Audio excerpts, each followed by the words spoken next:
আসসালামু আলাইকুম বন্ধুরা। এবার ঈদে কে কি মালামাল কিনলেন, কতটুকুন জিতলেন, কোন ব্র্যান্ডের থেকে কিনলেন, অনলাইনে টিকটক ভিডিও রিল টিল কত কিছু দেখে টেকে একদম ঝাঁপায় পড়লেন, পারলে মারামারিও করলেন সিরিয়াল আগে নেওয়ার জন্য। বগুড়াতেও দেখেছি যে বিশাল শোরুমের উদ্বোধনীতে বিশাল পারলে ঝড়ঝাপটা।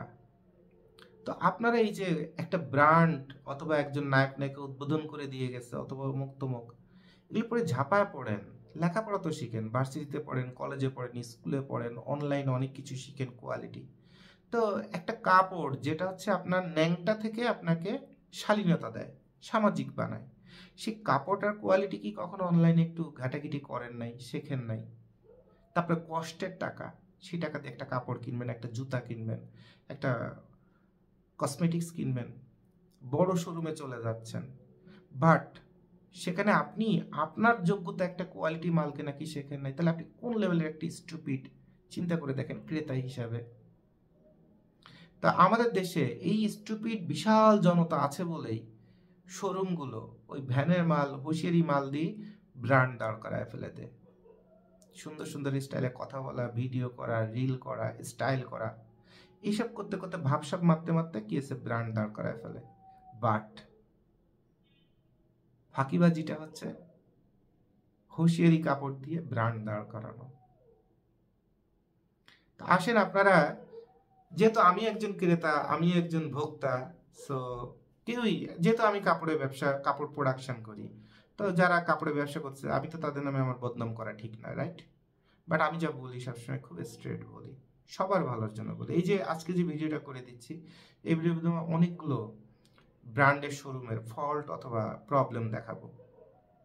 এই ভিডিওগুলো দেখার পরে তারপর আপনারা বুঝতে পারবেন যে বাংলাদেশের সব থেকে নামি দামি ব্র্যান্ড এবং ভাইরাল ব্র্যান্ডগুলোর অবস্থা কি, আর আপনি সেখান থেকে কাপড় কিনছেন মানে আপনার লেভেলটা কি।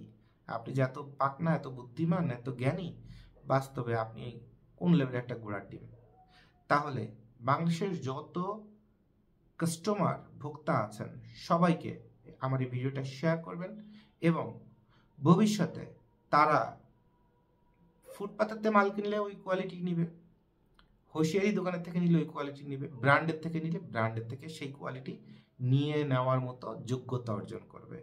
তো আমার এই ভিডিওটা দেখলে হয়তোবা ক্রেতাদের অনেক সেন্স তৈরি হবে, এবং আশা করি কাপড় কিনে ঠকবেন না। তো আমার ভিডিওটা যদি ভালো লাগে আপনি একটু সব জায়গায় শেয়ার করে দেবেন। এই ভিডিওটা আমি আবার বলে নিচ্ছি, কোনো ব্র্যান্ডের যদি ক্ষতি করার ইচ্ছা থাকতো তাহলে ঈদের আরও 15 দিন আগেই মার্কেট ভিজিট করে করে আমার অডিট করে করে এই ছবিগুলো কালেক্ট করা, তা আমি তখনই ছাড়তে পারতাম, অনেকগুলো ব্র্যান্ড দেউলিয়া হয়ে যেত। কিন্তু আমার সাথে যে 2-4 জন ব্যক্তি ছিল যারাও ব্যবসায়ী এবং যারা নতুন উদ্যোক্তা, তাদের ট্রেন আপ করেছি যে দেখেন আপনিও ভবিষ্যতে কি কি ভুল করবেন আপনাকে শেখাই দিই। এভাবে আমার সঙ্গে নিয়ে নিয়ে যেয়ে তারপরে মার্কেট অডিট করে করে তারপরে তাদের আমি শেখাই দিছি যে আপনি আমার কাছ থেকে মাল বানান, কি কি করেন, আপনার ব্র্যান্ড কত কারণে ধ্বংস হবে সেটা প্র্যাকটিক্যালি আপনাকে দেখাই দিই, এবং ভবিষ্যতে এই বিষয়গুলো সবসময় মাথায় রাখবেন। ঠিক আছে? তো একটা ফ্যাক্টরি তো সবসময় চায় কত ফাঁকি ঝুঁকি দিয়ে কোনো মতে মাল বানায় দিয়ে 2 টাকা ইনকাম করা যায়। আর আমি আমার ক্লায়েন্টদের নিয়ে যে মার্কেট ভিজিট করে প্রতিটা সুতা থেকে শুরু করে সব শিখাই দিলাম কোয়ালিটি। আমার ভালো মাল দেওয়ার ইচ্ছা আছে, এই কারণেই তো করছি, তাই না?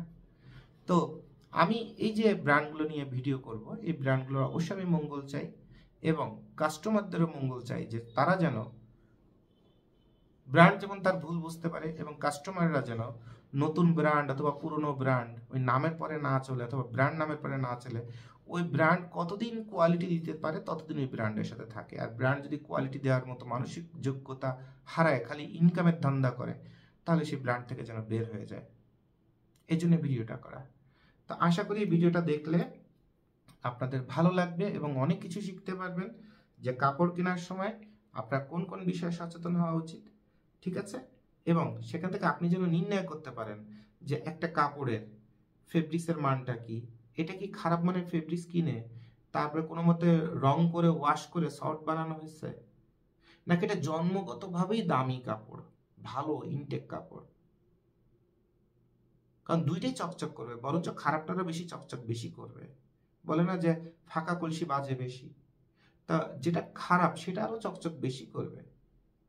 তাহলে কাপড় কিনতে গেলে ওই সুতা ধরে যেন বুঝতে পারেন যে এই যে বলছে লাক্সারি ব্র্যান্ড, অ্যাকচুয়ালি এই কাপড়টা কোথা থেকে তৈরি করছে, কত কমের মধ্যে তৈরি করছে, সেই সেন্সটা যেন আপনার ব্র্যান্ডে যেন হিট করে, এবং তখন যেন আপনারা ওই ব্র্যান্ডটাকে ওইভাবেই মূল্যায়ন করতে পারেন। যে ভালো তার উপর ঝাঁপায় পড়বেন, তার কাছ থেকে মাল দিবেন, তাকে স্যালুট দিবেন, তাকে প্রশংসা করবেন, আর যে খারাপ তাকে বয়কট করবেন। খুব সহজ হিসাব। এখানে কেউ আমার শত্রু না, কেউ আপনারও শত্রু না। যে ভালোটা বিক্রি করছে তাকে, ওই যে বলে না যে একটা ভালো মানুষকে সহযোগিতা মানুষ করার জন্য হাত বাড়ায়, তো যে ভালো ব্র্যান্ড ভালো কাজ করছে সে যেন আরো ভালো করতে পারে, তাকে উৎসাহ দেওয়ার জন্য আপনারা সবাই মিলে তাকে আরো অতি উৎসাহিত করবেন। আর যে ধান্দাবাজি করছে তাকে একদম পথে বসায় দিবেন। এটা সিস্টেম। বছর পর বছর সবাই এটাই করে। আমারও খুব স্ট্রেট কথাবার্তা। প্রথমে তাকে সুযোগ দিতে হবে যেন সেটা ভুলটা বুঝে, দ্বিতীয়বার সুযোগ দিতে হবে সে যেন সময়টা পায় ভুল বুঝে ওভারকাম করার, আর তৃতীয়বার যদি দেখা যায় যে না সেটাকে ওভারকাম করতেছে না, বরঞ্চ এটাকে ফায়দা লুটতেছে, তাহলে তাকে বয়কট করে দেন, সে একাই ভিখারি হয়ে যাবে। খুব সহজ হিসাব। তাহলে আসেন আমরা মার্কেট ভিজিট করে করে কি পেলাম সেগুলো আমি আপনাদের একটু দেখাই, ঠিক আছে? মন দিয়ে দেখবেন। আর এই ভিডিওটা শেষে আর কোনো কথা বলবো না, ওখান থেকে ডিসিশন নেবেন যে কোন কোন ব্র্যান্ডেতে আপনি শপিং করেছেন, আর কত ঠকেছেন, কত জিতেছেন। আর অনলাইনে নাটক ফাটক দেখে অথবা স্টাইল ফ্যাশন দেখে যে ঝাঁপায় পড়েন, বিনিময়ে আপনি ক্রেতা হিসেবে এখনো কত শিক্ষিত ফালতু, ঠিক আছে? So thank you very much.